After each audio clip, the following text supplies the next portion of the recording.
তাকদাতে প্রচুর মানুষ এর আগে অগন্তিবার এসছেন, কিন্তু দাবি করে বলতে পারি এই ভিডিওতে আপনাদের সাথে এমন একটা জায়গা বা দুটো জায়গা শেয়ার করব যে জায়গাগুলো হয়তো এর আগে কোনো ভিডিওতে আপনারা দেখেননি বা দেখে থাকলেও খুব কম মানুষজন দেখে থাকবেন। সব মিলিয়ে কিন্তু আজকের ভিডিও হবে পুরো জমজমাট।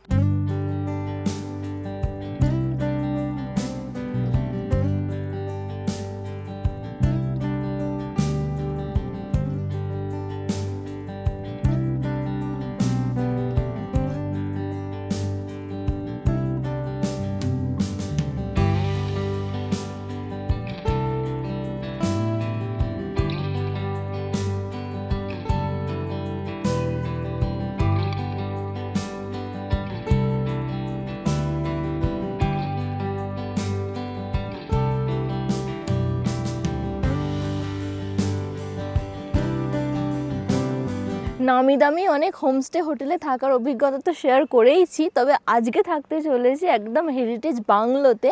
এই অভিজ্ঞতা আমরা তো শেয়ার করবই, তবে তার আগে শিলিগুড়ি থেকে প্রায় 2 ঘন্টা জার্নি করে আমরা এসে পৌঁছেছি রংলিয়া টি গার্ডেনে।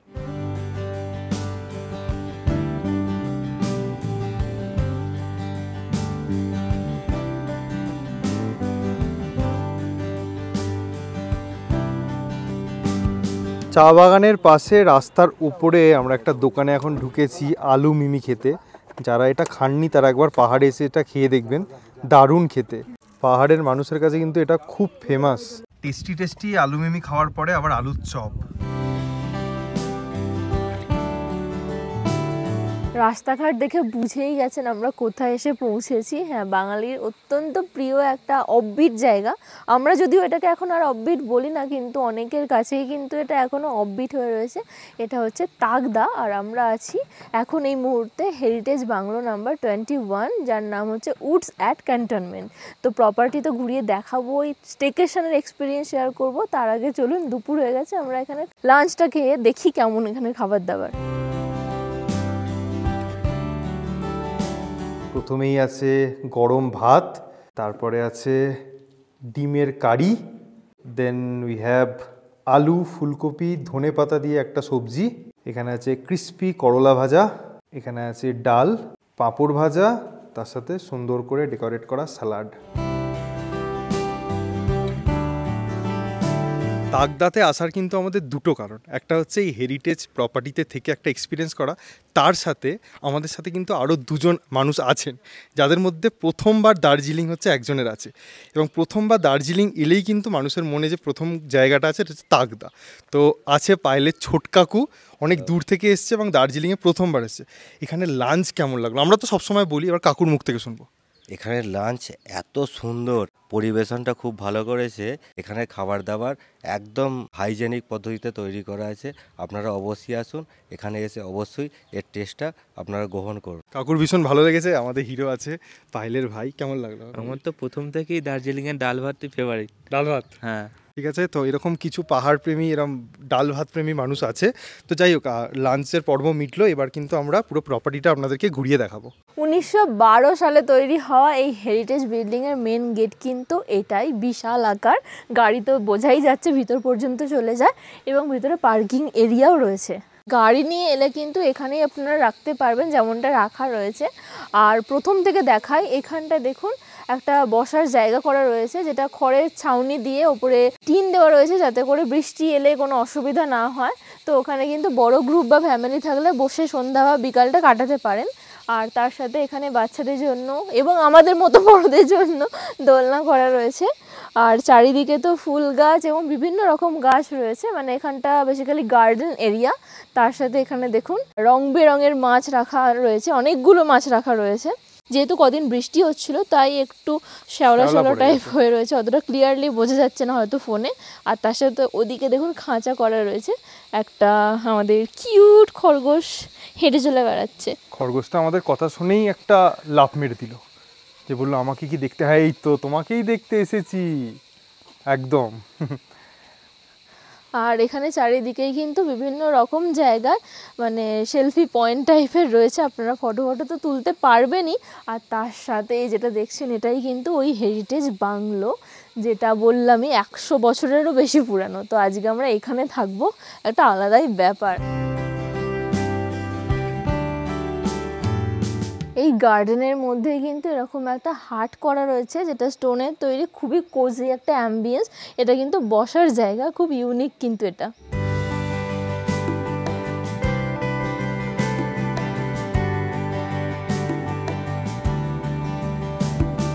এখানে কিন্তু বিভিন্ন রকমের বসার জায়গা রয়েছে, ওখানে দুরকম দেখালাম, এখানটা দেখুন, এটাও বেশ ইন্টারেস্টিং, মোটা একটা গাছের গুঁড়ি দিয়ে। আর এখানে দেখুন একটা অর্কিডও আস্তে আস্তে ফুটে উঠছে, বসানো হয়েছিল, এখানে তো বসতেই পারেন। তার সাথে ওদিকেও এরকমই আর একটা করা রয়েছে, আরও একটা এক্সট্রা পয়েন্ট করা রয়েছে, সেলফি পয়েন্ট বা সেলফি জোন। ওই একটা হার্ট শেপ করা রয়েছে, আশা করছি সন্ধ্যাবেলা ওখানে লাইট ফাইটের ব্যবস্থা আছে, তখন বেশি ভালো লাগবে অ্যাকচুয়ালি। এখান থেকে যেহেতু ওই রকম কোনো ভিউ নেই, এই জায়গাটা জাস্ট এই নেচারকে উপভোগ করারই, মানে একদম ক্লোজ টু নেচার যেটাকে বলে, ওরকমই কিন্তু ফিল পাবেন এখানে এলে। আর তার সাথে এই জায়গাটা হচ্ছে বনফায়ার করার জায়গা, দু জায়গায় সেট আপ করাই রয়েছে।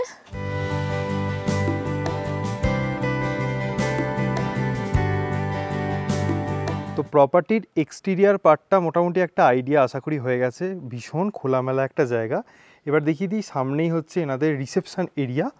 রিসেপশন এরিয়াও কিন্তু সিটিং এরিয়া আছে, মানে বসার জায়গা আছে সুন্দর। এখানে সন্ধ্যাবেলা আপনারা বসে গল্প টল্প করতে পারেন। তার সাথে বেশ বড় একটা এরিয়া, এখানে একটা বড় টিভি আছে, যাদের টিভি দেখার প্রয়োজন তারা কিন্তু এখানে বসে টিভিও দেখতে পারেন। রিসেপশন এরিয়া হয়ে গেল, এবার রুমগুলো দেখানোর পালা। এটা হচ্ছে ডাইনিং এরিয়া, যেখানে আমরা বসে লাঞ্চ করলাম, এবং এটা দিয়ে একটা সিঁড়ি চলে গেছে, একটু ওপরে উঠতে হবে, সেখানেই কিন্তু রুমগুলো আছে। ওপরে উঠেই কিন্তু একটা বড় খোলামেলা এরিয়া আছে, মানে রুফটপ বলতে পারেন, এখানে বসে গল্পগুজব করতে পারেন। দুটো সিটিং এরিয়া আছে, দেখুন বেশ বড় জায়গা। তার সাথে দেখিয়ে দিই, এটা হচ্ছে হেরিটেজ বিল্ডিং, এবং এটা হচ্ছে নতুন করে বানানো হয়েছে। এই বিল্ডিংয়েও রুম আছে, এই বিল্ডিংয়েও রুম আছে। এখানে ডাবল বেড আছে, এখানে 4 বেডেড আছে, আর এখানে হেরিটেজ রুমগুলো আছে। তো প্রথমে হেরিটেজ রুম দিয়েই শুরু করব আমরা। এখানে একটা ডাবল বেডরুম, এদিকে আছে 4 বেডের রুম, এবং এদিকে আরেকটু গিয়ে এখানে একটা 4 বেডের রুম। এই হচ্ছে রুমের পজিশন। এবার রুমটা দেখে নিই। তো প্রথমেই রুমের একবার সাইজটা দেখে নিন, বেশ বড় আয়তনের একটা রুম, এবং দুটো ডাবল বেড রাখা আছে। 4 থেকে 5 জন রোগা মানুষ হলে কিন্তু 6 জনের অ্যাকোমোডেশনও খুব ইজিলি হয়ে যাবে। তার সাথে বিশাল বড় একটা উইন্ডো, এবং পুরোটাই কিন্তু উডেন ফিনিশ। এখানে একটা ড্রেসিং টেবিল রাখা আছে, এবং এখানে একটা আলমারি রাখা আছে, একটা ছোট্ট টেবিলও রাখা আছে। সো এই হচ্ছে পুরো রুমটা।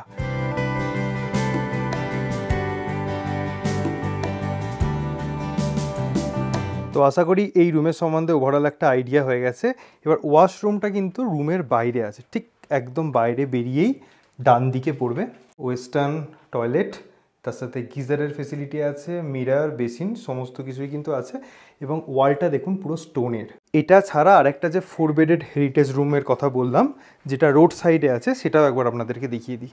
তো এই রুমে থাকার অ্যাডভান্টেজ আমাদের যেটা মনে হয়েছে, প্রথমত রোড সাইড, তারপর হচ্ছে এখানে একটা আপনারা পার্সোনাল স্পেস পেয়ে যাবেন, মানে এখানে কিন্তু আপনাদের কেউ ডিস্টার্ব করতে আসবে না। এখানে একটা সিটিং এরিয়া আছে, আর সিটিং এরিয়ার ঠিক পাশেই হচ্ছে এই রুমটা।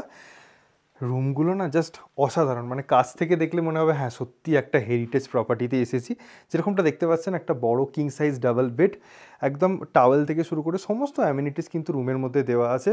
তার সাথে এখানে একটা পুরানো দিনের আলমারি, এবং তার সাথে একটা মিরর, মানে আলাদাই একটা ফিল হবে এখানে এলে। এবং ঠিক তার সামনে যে একটা সেপারেট করা আছে অ্যাকচুয়ালি দেওয়াল দিয়ে রুমগুলো, এখানেও কিন্তু একটা ডাবল বেড, সাথে এখানেও 2-3 জন থাকতে পারেন, এখানেও 2-3 জন থাকতে পারেন। এবার আপনাদের কমফোর্টেবল অনুযায়ী, আপনারা রুমের সাইজ বুঝতেই পারছেন দেখে। এখানেও কিন্তু একটা বড় সিটিং এরিয়া আছে, মানে সন্ধেবেলার আড্ডা গল্প কিন্তু এখানেও জমতে পারে।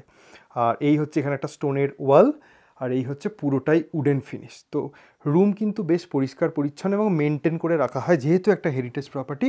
আর এটার সাথেই কিন্তু আছে এখানে অ্যাটাচড ওয়াশরুম। দেখে বুঝতেই পারছেন নিট অ্যান্ড ক্লিন ওয়াশরুম, একদম ঠিকঠাক সাইজের। তো 4 জন বা 5 জনের ফ্যামিলি হলে কিন্তু আরামসে এই রুমটা নিয়ে থাকতে পারেন, যদি আপনারা কিছুটা পার্সোনাল স্পেস চান।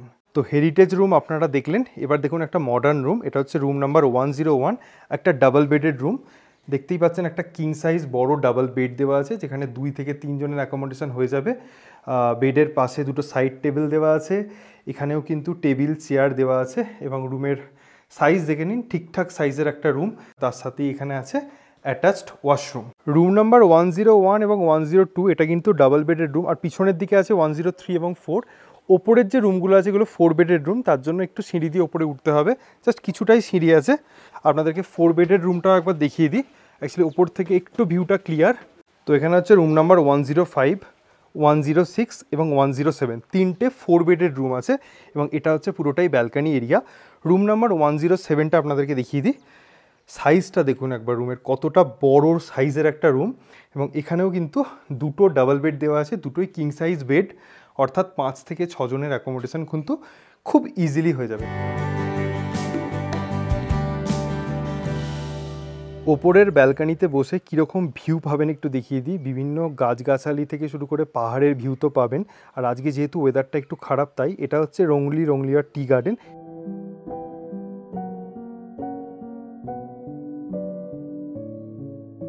তো আশা করছি এই প্রপার্টির ওভারঅল একটা আইডিয়া আপনাদেরকে দিতে পেরেছি। কালকে পর্যন্ত কিন্তু বৃষ্টি হচ্ছিল, মার্চ মাসের লাস্ট উইকে দাঁড়িয়ে আছি, এখন কিন্তু ওয়েদার অনেকটা ক্লিয়ার, চারদিকে পাখি ডাকছে, নিজেরও ভালো লাগছে আস্তে আস্তে ওয়েদারটা খুলছে দেখে।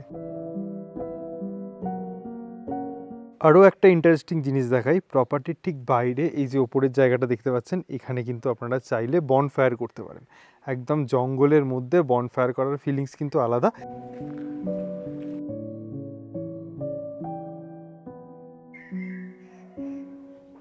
গ্রামের পথ ধরে কিছুটা হাঁটতে হাঁটতে নিচের দিকে এলাম।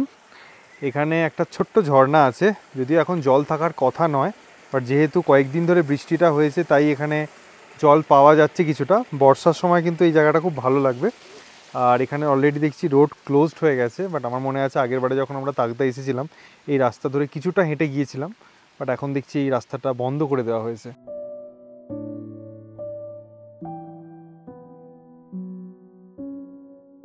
কিছুটা হেঁটে আবার আমরা প্রপার্টিতে ফিরে এলাম, প্রায় সন্ধে হতে বসেছে। এখানে কিন্তু ভালো ঠান্ডা একটা হাওয়া দিচ্ছে, মানে যেরকম ঠান্ডা এক্সপেক্ট করে এসেছিলাম তার থেকে অনেক বেশি ঠান্ডা।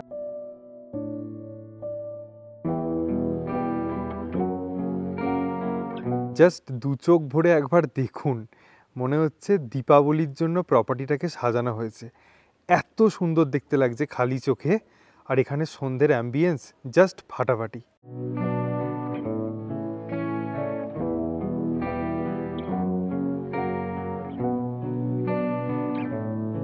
কফি আর পকোড়া চলে এসেছে, কেমন লাগছে ছোট কাকু, কেমন খেতে? পকোড়াটা খুব ভালো করেছে, বাট একটু হালকা থোড়া সল্ট জাদা হয়ে গেছে। সল্ট জাদা হ্যাঁ। তমজিৎ? ভালোই লাগছে। হ্যাঁ, ভাত ডালের থেকে ভালো? না, ভাত ডালই ভালো। কফি খাওয়ার পর বাইরে বেরিয়েই জাস্ট মনটা খুশি হয়ে গেছে, এত লাইটস দেখে। দিনের অ্যাম্বিয়েন্স তো ভালোই, রাতেরটা আমার আরও বেশি ভালো লাগলো। আর এখন আমরা এখানে বেশ এনজয়ও করছি। ওইদিকে বারবিকিউর প্রিপারেশন চলছে, এদিকে বনফায়ার হচ্ছে, তো সন্ধ্যাটা জাস্ট জমে গেছে আমাদের।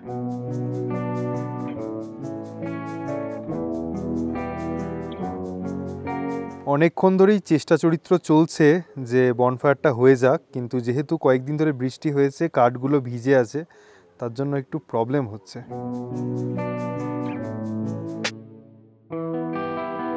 এই বনফায়ার হতে হতেই দাদা গরম গরম বারবিকিউ নিয়ে চলে এসছেন। এই হচ্ছে সুন্দর করে গার্নিশ করা চিকেন বারবিকিউ। বনফায়ারের সাথে যদি 1 কেজি এরকম গরম গরম বারবিকিউ পেতে চান তাহলে কিন্তু আপনাদের খরচা করতে হবে 1500 টাকা। একটা ব্যাপারে প্রথম থেকে ওয়ার্ন করে দিচ্ছি, 1 কেজি বারবিকিউ কিন্তু নেবেন না, মিনিমাম 2-3 কেজি নেবেন। এতটা টেস্টি, মানে আমরা খুব কম জায়গাতেই বলি, তো আমাদের এটা মনে থেকে যাবে, এত ভালো লেগেছে। একদম প্রফেশনাল ওয়েতে বানানো, দেখলেই মনে হবে কোনো রেস্টুরেন্ট স্টাইল, এবং অন্য রকম প্রসিডিওর রয়েছে এটা বানানোর জন্য। যেমন একদম আগুনের ওপর রেখে দেয়, ওটা তো হয়ই, তার আগে ফয়েল পেপারে মুড়ে টুড়ে, যেটা শুনলাম, তো ওইভাবে বানানো হয়। দারুণ খেতে, আমরা মানে হেভি এনজয় করে খেয়েছি। ছোট কাকু প্রেমে পড়ে গেছে না ছোট কাকু? একদম। হ্যাঁ, হালকা স্মোকি ফ্লেভার আছে, ওহ! ধনে পাতার চাটনি জাস্ট অসাধারণ। ও, তুমি নেক্সট ফুড ব্লগার হবে ওয়েস্ট বেঙ্গলে। আমার তো বারবিকিউ নেশনের থেকেও এটা বেশি ভালো লাগে। জানো না দেও রোকা না রোকা, उड्न नदेऊ आकाशको चरी जस्तै मलाई बाँधेर राख तिम्रै मुटुमा यो त तिम्रै धडकन हो साचेर राख तिम्रै आँखामा यो त तिम्रै सहारा हो। সন্ধ্যা থেকে অনেক গল্প আড্ডা হলো, এখন ডিনারের টাইম। এখানে আছে গরম গরম রুটি, তার সাথে এখানে আছে বাঁধাকপির তরকারি, এখানে আছে মুসুর ডাল, তার সাথে এখানে আছে চিকেন, আর তার সাথে এখানে আছে গোলাপ জামুন।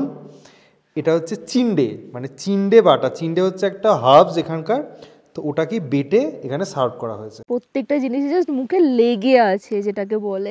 চিকেনটা খুব বেশি মশলাপাতি ছিল না, কিন্তু এত টেস্টি, এত সুন্দর ফ্লেভার এসেছিল, আমরা চেয়ে খেয়েছি। আর বাঁধাকপির তরকারিও বলেছিলাম আমরা সবাই খাবো না, কিন্তু একটু করে টেস্ট করার পর ওটাও একদম ফাঁকা করে দিয়েছি খেয়ে। সবই বলে দিল মোটামুটি, আমি আর কি বলি। গোলাপ জামুনটা ভালোই ছিল, তবে মোটামুটি আজকে রাত্রে শেষ করব। কিন্তু কালকে আমরা এমন একটা জায়গা এক্সপ্লোর করতে যাচ্ছি, তাগদাতে প্রচুর মানুষ অনেকবার এসছেন, কিন্তু এই জায়গাটা কিন্তু আনএক্সপ্লোর্ড। সেটা একমাত্র এক্সক্লুসিভলি সায়া স্টোরিসেই দেখতে পাবেন। তো একদম দেখতে থাকুন ব্লগটা।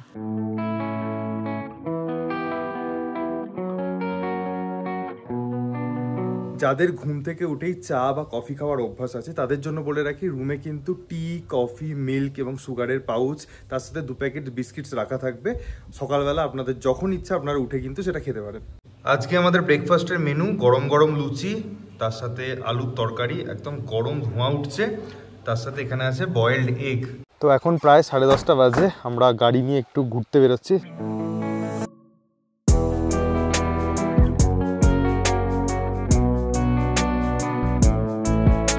ভিডিও শুরুতেই কিন্তু বলেছিলাম এরকমভাবে তাগদা হয়তো আপনারা কখনো দেখেননি। তো চলে এসেছি নতুনভাবে তাগদাকে এক্সপ্লোর করতে, তাগদার রক গার্ডেনে। এটা কিন্তু দার্জিলিংয়ের রক গার্ডেন না, এটা তাগদার রক গার্ডেন। এবং আমাদের প্রপার্টি থেকে প্রায় 10 মিনিট মতো গাড়ি করে আমরা চলে এসেছি। আর এখন আমরা করব রক ক্লাইম্বিং, যদিও ছোটোখাটো, কিন্তু তাও হেভি এক্সাইটেড আমরা। এখান দিয়েই যেতে হবে, এখানে অ্যারো দেওয়া আছে।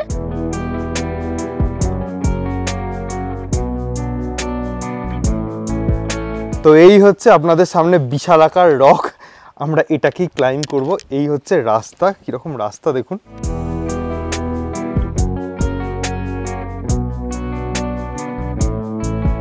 কিছুটা কসরত করার পরে আমরা ফাইনালি পৌঁছে গেছি একদম টপে। দুর্দান্ত ফিলিং। কাকু কিরকম লাগছে প্রথমবার এসে, বলো। মার্ভেলাস, জাস্ট মানে এক কথায় মার্ভেলাস। আর এর বেশি কিছু আর বলা যাবে না, জাস্ট খালি ফিল ইট। এখানে আসো, অনুভব করে যায়। অনুভব তমজিৎ আমার দুর্দান্ত লাগছে। দার্জিলিং এর রক গার্ডেন দেখেছি, তার থেকে এটা বেটার। সাবাস, ন্যাচারাল রক গার্ডেন এটা অ্যাকচুয়ালি তাই।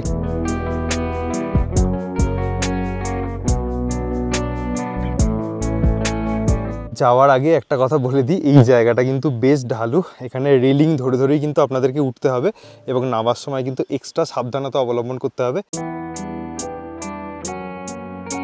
ये हम लोग अभी नेचुरल रॉक गार्डन के नाम से ऐसे इसको परिचित कर रहे हैं।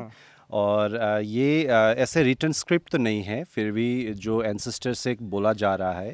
तो ये 1950s में और फिर 1968 में मैसिव लैंडस्लाइड्स हुआ था एंटायर दार्जिलिंग रीजन में। तो बोला जाता है कि उसी लैंडस्लाइड में ये धस की वजह से ये सेटलमेंट, ये रॉक्स आके यहाँ पे बैठा हुआ है। ওকে, তো বুঝতেই পারছেন একদম আনএক্সপ্লোর্ড জায়গা। আর তাগদাতে এলে, মানে এই উডস অ্যান্ড ক্যান্টনমেন্টে থাকলে, দীপেশ দাই কিন্তু আপনাদের এই জায়গাগুলো ঘুরিয়ে দেখাবে। আমাদের কিন্তু এখন এক্সপ্লোরেশন শেষ হয়নি, আমরা আরও একটা ইন্টারেস্টিং জায়গা যাব। তার আগে এই জায়গাটা একটু ঘুরে দেখে নিই।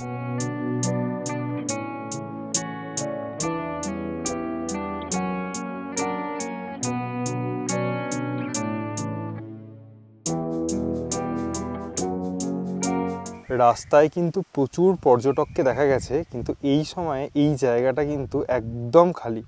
নিরিবিলিতে সময় কাটাতে এলে কিন্তু এই জায়গাটা আসতে পারেন।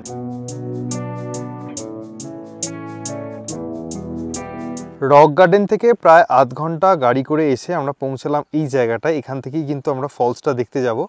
তার আগে জায়গাটা একবার দেখাই আপনাদেরকে। পুরো চা বাগান আর চারদিকে মাউন্টেন ভিউ, দুর্দান্ত একটা জায়গা। আর যে ওয়াটারফলসটা এখন এক্সপ্লোর করতে যাচ্ছি, এটা হয়তো খুব কম মানুষই দেখে থাকবেন। আর এই পর্যন্তই গাড়ি যায়, এরপর কিছুটা আমাদেরকে পায়ে হেঁটে যেতে হবে। ওপর থেকে কিন্তু বেশ কিছুটা রাস্তা এরকম নিচে নেমে যেতে হবে। যেহেতু প্রচুর শুকনো পাতা পড়ে আছে, খুব সাবধানে নামতে হচ্ছে। দীপেশজি বিইং আ গুড গাইড আমাদেরকে কিন্তু একদম সাবধানে হাত ধরে, এই জায়গাটা কিন্তু ডেঞ্জারাস, সবাইকে নামাচ্ছেন। এবার আমার পালা।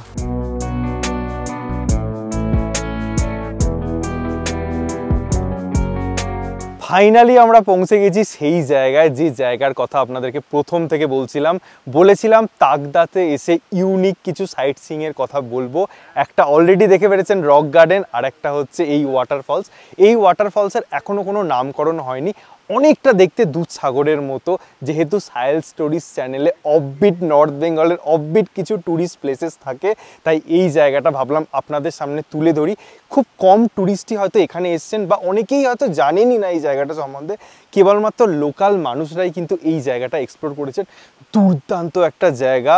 বর্ষাকালে সব থেকে বেশি জল থাকে, কিন্তু যেহেতু বর্ষাকালে আসাটা এখানে পসিবল নয় রাস্তার কারণে, বর্ষার পরে পরে এলে কিন্তু একটা আলাদাই রূপ দেখতে পাবেন। তার একটা ভিডিও আমরা দাদার মোবাইলে দেখলাম, এবং উডস অ্যান্ড ক্যান্টনমেন্টে স্টে করার সুবাদে দীপেশ দাই কিন্তু আমাদের এই জায়গাটা সন্ধান দিয়েছে। চারদিকে মাউন্টেন ভিউ, দুর্দান্ত মাউন্টেন ভিউ, এবং সবথেকে বড় কথা নিচে অনেকগুলো ছোট ছোট ফলসও আপনারা দেখতে পাবেন। নিচে দেখলাম এক ব্যক্তি ওখানে মাছ ধরছেন, মানে মনে হলো দেখে ওখানটা একটু স্নান করে আসি। মানে ওভারঅল এই জায়গাটা আমাদের দারুণ লেগেছে। একটু কষ্ট হয়েছে ঠিকই আসতে, but it's worth it.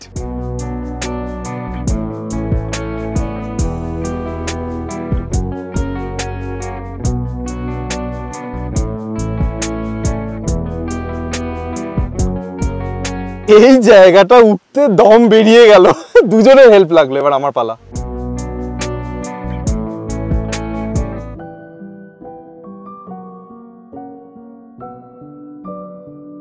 Main রাস্তাতে উঠতে উঠতে একদম ঘাম বেরিয়ে গেল।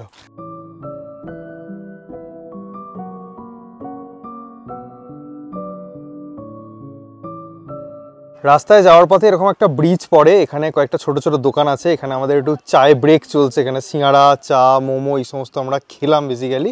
আর এখান থেকে আমরা কিছুটা পায়ে হেঁটে যাব একটা হেরিটেজ ব্রিজে, মানে ওই যে দূরে দেখতে পাচ্ছেন ওটা একটা হ্যাঙ্গিং ব্রিজ, এখন বন্ধ হয়ে পড়ে আছে, বাট কিছুক্ষণ পরে আমরা ওখান দিয়ে হেঁটে একটু যাব। এখানে একটা শিব মন্দির চোখে পড়বে, অনেক পুরানো শিব মন্দির, গ্রামবাসীদের কাছে খুব পবিত্র একটা জায়গা, আমাদের সকলের কাছে। আর তার পাশ দিয়ে কিন্তু হ্যাঙ্গিং ব্রিজের রাস্তাটা চলে যাচ্ছে।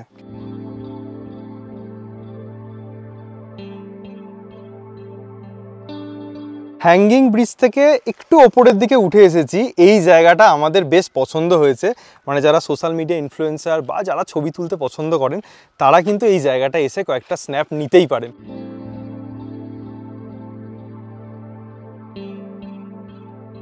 এখন আবার এই জায়গাটা থেকে বিদায় নেওয়ার পালা।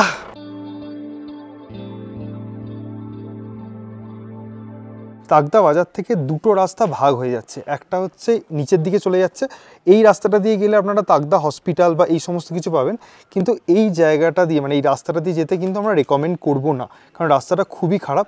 আর একটা রাস্তা চলে যাচ্ছে সোজা ইঞ্জিনিয়ারিং কলেজের পাশ দিয়ে, এই রাস্তাটা দিয়ে গেলে একটু হয়তো সময় বেশি লাগবে, কিন্তু আপনারা সেফলি চলে যেতে পারবেন। তো ওপরে একটা রাস্তা উঠে যাবে, আর ঠিক নিচে দিয়ে আর একটা রাস্তা চলে যাচ্ছে, এই রাস্তাটাই কিন্তু আপনাদেরকে নিতে হবে। এই রাস্তাটা দেখানোর কিন্তু একটাই উদ্দেশ্য, আপনারা যদি উডস অ্যাট ক্যান্টনমেন্ট গুগল ম্যাপে পুট করেন তাহলে যে রাস্তাটা দেখাবে সেই রাস্তাটা কিন্তু শর্টকাট রাস্তা, সেটা আন্ডার কনস্ট্রাকশন, তাই এই রাস্তাটা দিয়ে আসাই ভালো। তাই আন্ডার কনস্ট্রাকশন ইঞ্জিনিয়ারিং বিল্ডিংয়ের পাশ দিয়ে যদি রাস্তাটায় আসেন তাহলে কিন্তু আপনাদের এখানে আসতে সুবিধা হবে। এখন আমাদের লাঞ্চ টাইম হয়ে গেছে, এখন আমরা লাঞ্চ করতে যাচ্ছি। কালকের থেকে কিন্তু আজকের লাঞ্চ অনেক বেটার ছিল। মাছের মাথা দিয়ে বাঁধাকপির তরকারিটা যা বানিয়েছিল না, জাস্ট ফাটাফাটি। তার সাথে ডিমের কারি ছিল, পাঁপড় ভাজা ছিল, আর বেগুনি ভাজা ছিল, তো সব মিলিয়ে একদম জমজমাট লাঞ্চ করেছি।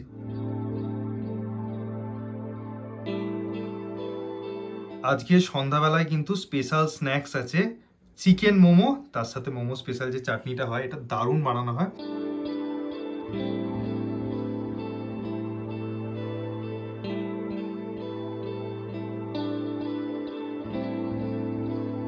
এবার আসি ইনফরমেশানে। শিলিগুড়ি থেকে তাকদা পর্যন্ত কিভাবে শেয়ার গাড়ি অ্যাভেল করে আসতে হয় একটু বলে দিই। শিলিগুড়িতে পায়েল মোড়ের আগে বিশাল সিনেমা হল আছে। বিশাল সিনেমা হলের কাছ থেকে সকাল 8টা থেকে 8:30টার মধ্যে 2টো শেয়ার গাড়ি ছাড়ে এবং বিকাল 3টে থেকে 3:30টের মধ্যে আরও 2টো শেয়ার গাড়ি ছাড়ে। গাড়ির ভাড়া হচ্ছে 250 টাকা থেকে 300 টাকা, সময় লাগবে 3 থেকে 3.5 ঘন্টা, এটা ডিপেন্ড করে কিছুটা রাস্তার উপর। এবং দুপুর 1টা থেকে 1:30টার মধ্যে পানি ট্যাঙ্কি মোড়ের কাছে শ্রীলেদার্সের একটা শোরুম আছে, তার ঠিক পিছন দিকে দেখবেন একটা ফাঁকা জায়গা আছে, পার্কিং টাইপ আছে, ওখান থেকে কিন্তু একটাই গাড়ি ছেড়ে। শেয়ার গাড়ির ভাড়া মোটামুটি একই রকম হয়। আর একটা বাস ছাড়ে শিলিগুড়ি থেকে তাকদা পর্যন্ত। বাসের ভাড়া এবং বাসের টাইমিংটা এক্স্যাক্টলি জানা নেই, আপনারা কল করলে ওনারা বলে দিতে পারেন। তবে বাসে না আসাটাই ভালো, কারণ আসতে অনেকটাই লেট হয়ে যাবে। এবং তাকদা থেকে শিলিগুড়ি যাওয়ার যে শেয়ার গাড়িগুলো আছে সেগুলো সকাল 8টা থেকে 8:30টার মধ্যে 2টো আছে এবং তারপরে আছে দুপুরবেলা 1:30, 2টো, 2:30 এই সময় করে। এবং শেয়ার গাড়িগুলো কিন্তু আপনাদেরকে দাঁড় করাবে তাকদা বাজারে। তাকদা বাজার থেকে এই হোটেল পর্যন্ত আপনাদেরকে একটা ছোটো গাড়ি রিজার্ভ করিয়ে আসতে হবে, নাহলে অনেকটা হেঁটে আসতে হবে। তার জন্য ভাড়া নেবে 200 থেকে 250 টাকা। আপনি কল করলে কিন্তু আপনাদের জন্য রিজার্ভ গাড়ি ব্যবস্থা করে দেওয়া হবে এখান থেকে। এবারে জেনে নিই দীপেশজির মুখ থেকে যে এখানে থাকা এবং খাওয়ার খরচা কত। हेलो एंड नमस्ते, welcome to woods at cantonment. Direct tariff पे आते हैं, हेरिटेज से शुरू करते हैं। हेरिटेज में हमारे पास 2 कैटेगरीज का रूम है, double bedded rooms and 4 bedded rooms. जो डबल बेड रूम है उनका टैरिफ अगर बेड ओनली लेने से 3000 रुपीज़ पर रूम, और विद फूड एंड बेड वो 5000 रुपीज़ पर रूम है, जो कि 2500 रुपीज़ पर पर्सन। और जो 4 बेडेड रूम्स है उनका टैरिफ है 5400 रुपीज़ अगर आप जस्ट बेड लेना चाहते हैं, और 8800 rupees with food for 4 person, so that is 2200 rupees पर पर्सन। अब आते हैं नया बिल्डिंग में। जो मॉडर्न बिल्डिंग है उसमें जो डिलक्स कैटेगरी का रूम्स है, और वहाँ पे भी डबल बेड रूम्स और 4 बेडेड रूम्स है। डबल बेडेड रूम्स का बेड ओनली टैरिफ है 2400 रुपीज़, और with food 4000 rupees, which is 2000 rupees पर पर्सन। और जो 4 बेडेड रूम्स है उनका टैरिफ है 4000 रुपीज़ अगर आप बेड ओनली लेना चाहते हैं, और 7200 रुपीज़ विद फूड, जो कि 1800 रुपीज़ पर पर्सन है। और इसके अलावा भी हमारे पास और भी मील प्लान्स है, जैसे कि CP, MAP प्लान्स। और अगर आप बुक करना चाहते हैं तो आप हमें कॉल कर सकते हैं, और साइल स्टोरीज़ यूट्यूब चैनल का रेफरेंस लेते हैं तो आपको अट्रैक्टिव डिस्काउंट्स भी मिलेगा। Thank you.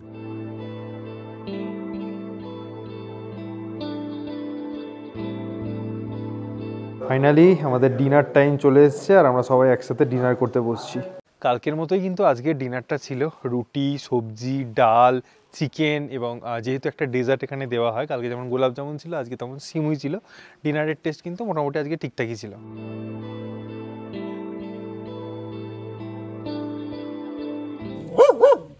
বাবা এত রাগ করিস কেন? তোকে ভালোবাসতে এসছে। এই দেখ, ঠিক আছে। জিও হোক বা এয়ারটেল, কিছু কিছু জায়গায় কিন্তু মোবাইল নেটওয়ার্ক খুবই উইক, ইন্টারনেট অ্যাক্সেস করতে পারবেন না, কিন্তু তার জন্য কোনো চিন্তা নেই, এখানে কিন্তু ওয়াইফাই অ্যাভেলেবেল আছে। আজকেও মোরাললেস সেমি ব্রেকফাস্ট আছে, লুচি, তার সাথে কালকের থেকে একটু বেশি মশলাদার আলুর তরকারি আর বয়েলড এগ। আচ্ছা, ব্রেকফাস্ট করে আমরা এখন এখান থেকে বেরোচ্ছি। Thank you Dipeshji, thank you so much.